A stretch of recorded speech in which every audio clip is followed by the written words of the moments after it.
Hello everyone, कैसे हैं बच्चों आप सभी लोग। आशा करता हूँ काफ़ी अच्छे होंगे। मेरा नाम है तरुण तिवारी और बड़ी इंपॉर्टेंट खबर आपके लिए। आज फाइनली देश के 52वें राष्ट्रपति 52nd chief justice of India के रूप में बी आर गवई जी ने शपथ ले लिया है। जी हाँ, most important questions, most important topics आ सकता है आपके एग्जाम में एक पैसेज के रूप में। पूरा देखा जाए तो अभी तक जितने लैंडमार्क जजमेंट्स वगैरह हुए हैं उनसे रिलेटेड बन सकता है।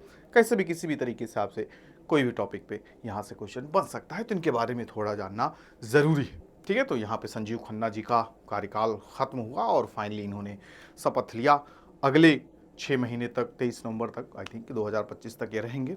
फिर आगे नए चीफ जस्टिस इंडिया आपके सामने आएंगे, तो एक सेपरेट वीडियो बना दूंगा। अगले 2031 तक जो upcoming 8 chief justice of India आने वाले हैं उनके बारे में पहले से आपको सारी जानकारी हो जाएगी, तो इनके बारे में जानते हैं। देखिए, ओवर 6 मंथ टिल नवंबर 23, 2025 तक ये रहने वाले हैं। ठीक है, तो बैकग्राउंड वगैरह काफ़ी देखा जाए तो संघर्ष रहा जीवन में। संघर्ष इन द सेंस कि काफ़ी देखा जाए तो मेहनत किया इन्होंने अपने जीवन में, एक लॉयर से और finally chief justice of India तक का सफ़र, जो एक बहुत ही बड़ा आपके लिए इंस्पिरेशन हो सकता है।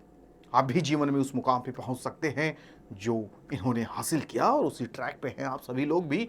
तो शॉर्ट में देखा जाए तो ही is the first Buddhist and second schedule caste जज to become chief justice of India. पहले बुद्धिस्ट को फॉलो करने वाले चीफ जस्टिस ऑफ इंडिया हैं, और शेड्यूल कास्ट में देखा जाए तो दूसरे जो चीफ जस्टिस ऑफ इंडिया बने हैं। कौन? बी.आर. गवई। कई बड़े लैंडमार्क जजमेंट, जैसे आपका देखा जाए तो आर्टिकल 370 में इनका बड़ा अहम रोल रहा। उसमें इन्होंने जो पीठ थी, बेंच थी, उसके मेंबर रहे। इलेक्टोरल बॉन्ड वाली स्कीम जो अनकॉन्स्टिट्यूशनल देखिए आपकी घोषित कर दी गई थी, उसका ये अहम हिस्सा रहे। और फाइनली डिमोनेटाइजेशन से रिलेटेड फाइनली खारिज कर दिया गया था। ठीक है, तो इन सब बड़े बड़े लैंडमार्क जजमेंट्स, रूलिंग्स में इन्होंने बड़ा रोल प्ले किया। फिर उसके बाद देखिए, led bench granting bail to AAP Manish Sisodia and activist Teesta Setalvad. ठीक है, इसमें भी बहुत बड़ा रोल प्ले किया था इन्होंने। अभी मनी लॉन्ड्रिंग के केस में देखिए काफी समय तक जेल में रहे मनीष सिसोदिया, तो उनको फाइनली देखा जाए तो जमानत देने में इनका बहुत बड़ा रोल था। तो ये आपके बड़े बड़े जजमेंट्स, बड़े बड़े रूलिंग जो सुप्रीम कोर्ट के रहे हैं, उसमें इनका बड़ा हाथ रहा है। तो अब आगे आने वाले समय में भी देखा जाएगा क्या क्या इंपॉर्टेंट जजमेंट में हिस्सा लेते हैं, तो यहाँ पे देख सकते हैं इनके बारे में। तो अभी देखिए, आज इन्होंने शपथ लिया 52nd chief justice of India के रूप में, जो कि फर्स्ट बुद्धिस्ट हैं और सेकंड शेड्यूल कास्ट हैं। ठीक है, तो ये आप ध्यान में रखेंगे। फिर उसके बाद वही ना, यहाँ पे बात हो रही, his elevation is both historic and symbolic, representing the values of inclusivity and constitutional morality that the justice uphold. ठीक है, और यहाँ पे क्या इंपॉर्टेंट इंफॉर्मेशन, तो देखिए यहाँ पे ये 23 नवंबर 2025 तक रहने वाले हैं। As he dons the mantle of the Chief Justice, all eyes will be on him, not just for the judgment he delivers, but for the legacy he shapes. ठीक है, और देखते हैं, justice Gavai has been part of several important benches. जैसे कि यहाँ पे आप देखोगे, he was also the part of the, अब यहाँ पे लिखा ना, part of the several benches passed crucial orders including those condemning bulldozer action. अभी आपने रिसेंटली देखा रहा होगा ना कि योगी जी के सारे अधिकारी जहां देखो वहीं बुलडोजर चला दिए जा रहे हैं, शक के आधार पे ही। नाम अब्दुल है तो चला दो बुलडोजर, नाम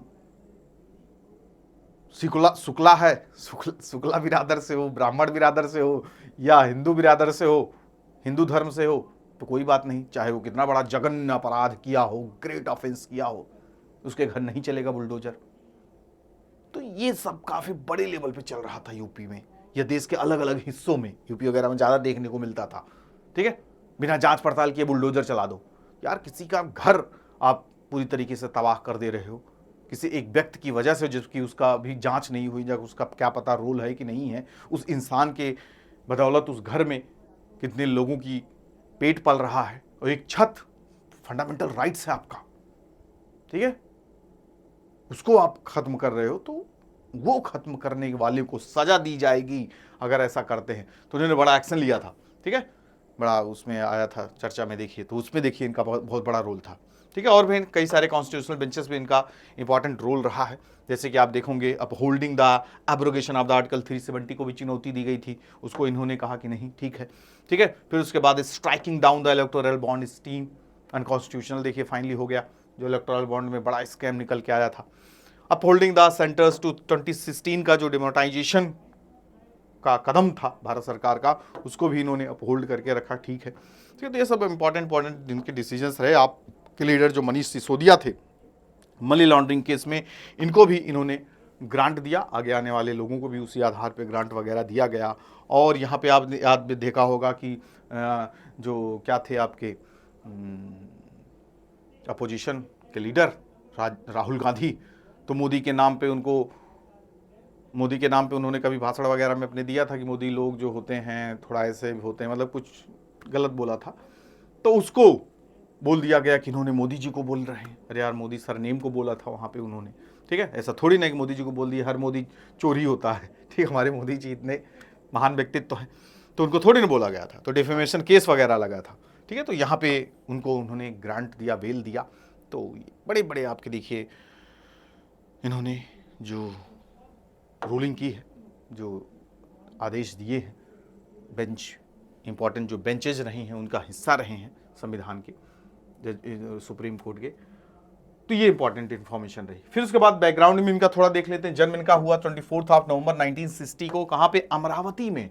और आगे चल के पढ़ाई इन्होंने पूरी की और ज्वाइन किया the bar on 16 March 1985 bar association को, ठीक है। फिर उन्होंने प्रैक्टिस वगैरह स्टार्ट किया बॉम्बे हाई कोर्ट में, कब से कब तक, 87 से लेके 1990 तक, जब आप लोग का देखिए जन्म भी नहीं हुआ था, इवन मेरा भी जन्म नहीं हुआ था, ठीक है।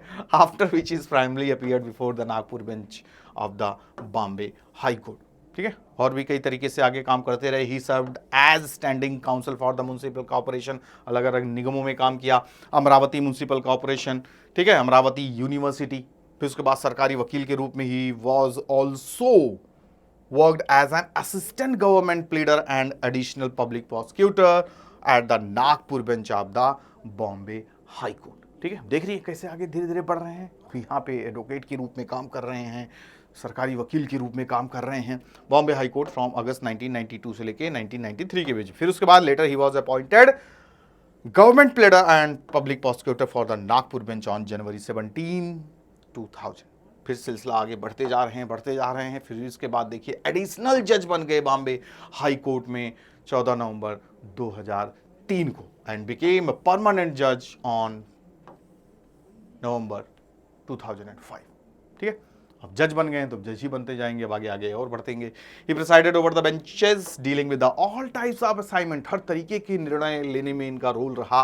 Principal city in Mumbai and Nagpur, Aurangabad and Panaji benches, अलग अलग बेंचों में अलग अलग फैसले, अलग अलग क्षेत्रों में, ठीक है। He was elevated to supreme court, finally पहुंच जाते हैं 24 मई 2019 को, ठीक है। अब यहाँ पे देखिए इनका सिलसिला शुरू होगा। According to the supreme court website, in the last 6 year, 6 सालों में इनके बड़े बड़े काम, justice Gavai has been part of the 700 benches dealing with a wide range of matters including, हर एक क्षेत्र में, ठीक है, constitutional and administrative law, civil law, criminal law, commercial disputes, arbitration, electricity, education, environmental law, मतलब हर एक क्षेत्र में इनके जजमेंट्स रहे हैं। इनके हर एक बेंचेस के 700 से ज़्यादा बेंचेस की ये पार्ट रहे हैं, जो आपका अलग अलग तरीके से सुनवाई हुई है और उसमें इन्होंने बड़ा रोल प्ले किया। 300 से ज़्यादा, he has authored around 300 judgements including constitution bench verdicts upholding the rule of law and safeguarding the fundamental human and legal rights of citizen, ठीक है। लोगों को अलग अलग क्षेत्रों में, मतलब जो इनके क्या होते हैं, जो जजमेंट्स लिखे जाते हैं, तो उसका भी काफ़ी ज़्यादा रेफरेंस लिया जाता है, ठीक है। अलग अलग नियम कानून जो आपका इनके द्वारा लिखा जाता है, तो उसको भी लोग फॉलो करते हैं, उसको रीडिंग करते हैं, ठीक है। तो ये काफ़ी हेल्पफुल होता है लोगों के अधिकार की रक्षा के लिए, लोगों के भले के लिए, ह्यूमन लीगल राइट्स के लिए। तो उसमें इन्होंने काफ़ी बड़ा योगदान दिया है और आगे आने वाले समय में भी ये बड़े बड़े फैसले, बड़े बड़े न्याय करेंगे लोगों का, देश का, जो कि कल्याण हो देश के लोगों का और देश का भी, ठीक है। जो देश में देखा जाए तो बहुत सारे ऐसे क्षेत्र हैं, बहुत सारे ऐसे आपके पिलर्स हैं जो कमज़ोर होते नज़र आ रहे हैं, तो उसको भी ये मजबूती देंगे और देश को नई ऊंचाइयों पे ले जाएंगे। तो ये ब्रीफ यहाँ पे हमने इनके बारे में जानना काफ़ी इंपॉर्टेंट है। बाकी इसके साथ साथ बैकग्राउंड में आपका स्टैटिक पोर्शन, ये तो करंट सिनेरियो हो गया, ठीक है। बैकग्राउंड में आपको पता होना चाहिए कि कैसा इनका अपॉइंटमेंट होता है, कैसे इम्पीचमेंट होता है, ठीक है, किस आर्टिकल के अकॉर्डिंग होता है, तो ये सब सारी चीज़ें भी आपको पता होना चाहिए। जुडिशरी किस में आता है, क्या क्या फंक्शंस हैं इनके, तो ये आप बैकग्राउंड में ये भी पता रखना चाहिए, आपको होना भी चाहिए। स्टैटिक पोर्शन का पार्ट वो कवर हो जाएगा, करंट का ये आपका कवर ही हो गया, ठीक है। तो मिलते हैं नेक्स्ट सेशन में नेक्स्ट किसी इंपॉर्टेंट वीडियो पर जो आपके अवेयरनेस को, आपके नॉलेज को बढ़ाएगा और आपको एक बड़े लेवल पे ले जाएगा। चैनल को जरूर सब्सक्राइब कीजिए, लाइक कीजिए। Thank you to all of you. Good luck.